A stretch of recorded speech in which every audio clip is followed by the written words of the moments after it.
پہلے وہ تلخ کتاب سن لیں جو اس حوالے سے ہے کہ ادھر جنازے کی نماز ادھر نشست ہو. گر گیا شعر و سخن کا کس قدر معیار اب.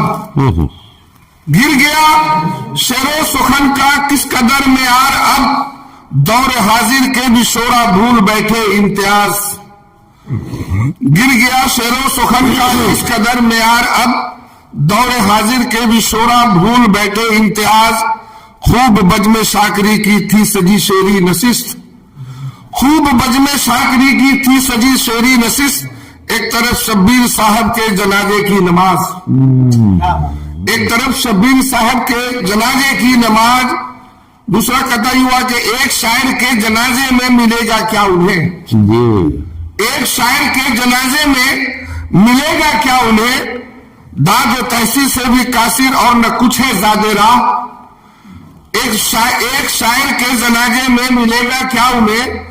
داد و تحصیل سے بھی قاصر اور نہ کچھ ہے زیادہ راہ. اس سے بہتر ہے کہ کر لے شامل شعری نشست. بس گئی ذہنوں میں ان کے کس قدر ہے واہ واہ. آخری قطعہ دیکھیں کہ روح شاکر بھی پشیماں ہوگی اپنی بزم سے. روح شاکر بھی پشیماں ہوگی اپنی بزم سے. ختم کر دی ہر روایت توڑ کر سارے اصول. بن گئے نا اہل جب سے زینت شعری نشست. آئینہ ان کو دکھانا ہو گیا ہے اب فضول.